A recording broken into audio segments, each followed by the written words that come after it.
Salam uşaqlar. Bugün mən sizə yeni mövzunun izahını verəcəm. Bugünkü bizim izahımız olacaq hava kütlələri, atmosfer cəbhələri, bulutluluq və yağıntıların yaranması və yayıldığı ərazilər. İlk öncə başlayaq hava kütlələrindən. Görək hava kütlələri nədir?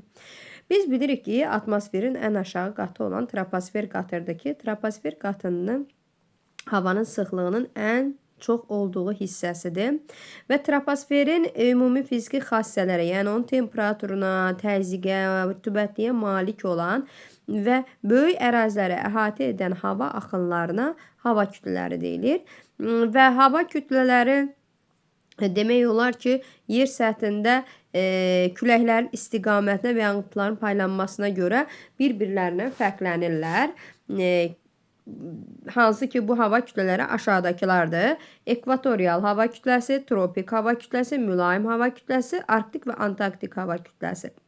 İlk öncə başlayaq ekvatorial hava kütlələrinin səciyyəvi xüsusiyyətindən. Ekvatorial hava kütlələri ekvatorial enliklərdə yayılıbdır. Bu ərazilərdə ekvator xəttinin kəsib keçdiyi ərazilər və ona yaxın enliklər demək olar ki, bu ərazilərdə il boyu yağıntılar düşür və temperatur burada il boyu yüksək olur.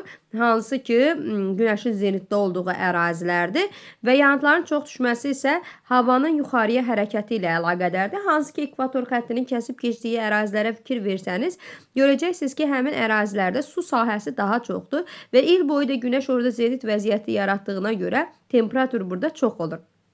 Temperatur da çoxdur, su sahəsi də çoxdur və bu ərazidə artıq buxarlanma prosesi gedir ki, bu da havanın qalxan formasını yaradır və yuxarı qalxan hava axınları tədricən soyuyur, tərkibindəki su buxarı kondensasiyaya çevrilir və nəticədə bulud əmələ gəlir. Buludlardan da il boyu hər gün yağıntılar yağmağa başlayır. Bir qayda olaraq yadda saxlayırıq ki, uşaqlar, ekvatorial hava kütlələri ekvator xəttinin və ekvator xəttinə yaxın yerləşən ərazilərdə hakim olur. İl boyu yağıntılıdır. Yağıntılı olmasının səbəbi günəşin zenit vəziyyəti, su səthinin çox olması nəticəsində buxarlanma prosesi gedir. Buxarlanmış hava qalxır yuxarıya, buna qalxan hava deyilir və bir qayda olaraq yadda saxlayırıq ki, qalxan hava yağıntı yaradır. İkinci isə tropik hava kütləsi. Tropik hava kütləsi istər şimal, istərsə də cənub tropikləri ətrafında formalaşır və burada temperatur il boyu yüksəkdir. Hava quru olur, tozlu olur və hava axınlarının enən hərəkəti, yəni aşağı hərəkət etdiyinə görə doyma vəziyyətindən uzaqlaşır. Çünki hava doyma vəziyyətinə yaxınlaşanda yağıntı artmağa başlayır. Tropik hava kütlələri olan yerlərdə isə doyma vəziyyətindən uzaqlaşdığına görə yağıntılar az olmağa başlayır. Hansı əraziləri əhatə edir desək, hansı ki, Afrikanın şimalı cənubunu, Ərəbistan yarımadası olsun, sonra Meksika ərazisi olsun, hansı ki, tropik xəttləri keçən yerləri demək olar ki, əhatə eləyir. Növbəti mülayim hava kütləsidir. Mülayim hava kütləsi 45-60 şimal və cənub enlikləri arasında formalaşır və bu ərazilərdə havanın il boyu deməyək, ümumiyyətcə havanın qalxan vəziyyəti formalaşır. Yəni, bu ərazilərdə fəsillərdən asılı olaraq havanın qalxan forması formalaşır. Hava il boyu burada mülayim və əsasən yağıntılı olur. Arktik hava kütləsi. Arktik hava kütləsi ilə antarktik hava kütləsi demək olar ki, eyni xüsusiyyətə malikdir. Arktik hava kütləsi Arktika zonasında yaranır, şimal buzlu okean üzərində. Burada temperatur çox aşağı olur, rütubətliyi az olur, quru hava şəraiti formalaşır.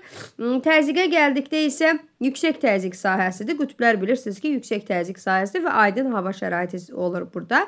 Eyni ilə də antarktik hava kütləsində də bu xüsusiyyətləri sayacağıq. Yay və qışı şaxtalı olur, güclü külək, Antarktidada da güclü küləklər olur. Qütblər yüksək atmosfer təzyiq sahəsi olduğuna görə hava burada yenə də quru və şəffaf rəngdə olur. Bir daha başdan hava kütlələrində formalaşan təzyiq sahələrini də deyəcəm sizə. Deməli, uşaqlar, ekvatorial mülayim hava kütlələrində qalxan hava alçaq təzyiq sahəsidir.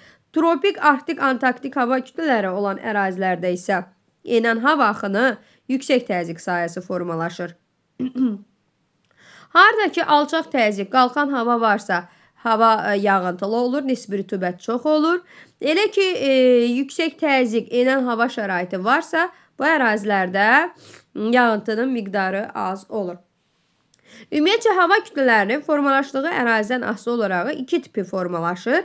Dəniz və kontinental hava kütlələri ayrılır ki, dəniz hava kütlələri okean və dəniz sahili ərazilərində formalaşır və okean və dəniz sahilləri üzərində rütubətlik, yüksək rütubətliyi olur. Havanın sutqalıq və illik temperatur amplitudu isə az olur burada.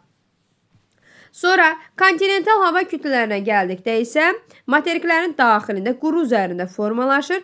Burada qış soyuq və quru olur, yay isə isti və quru keçir. Burada illik amplituda çox olur. Tropik, mülayim və arktik hava kütlələrinin dəniz və kontinental tipləri var, amma ekvatorial hava kütləsinin heç bir tipi yoxdur. Azərbaycanda da yayda tropik, qışda mülayim hava kütlələri daxil olur. Bunu da yadımızda saxlayaq.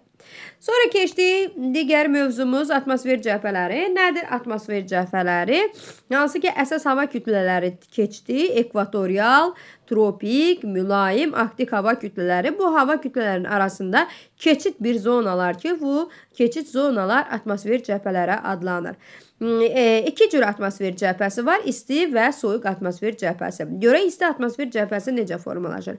Əgər əraziyə isti hava daxil olursa, o isti hava soyuq havanı sıxışdırıb çıxarır. Bu zaman deməli ərazidə isti hava formalaşır.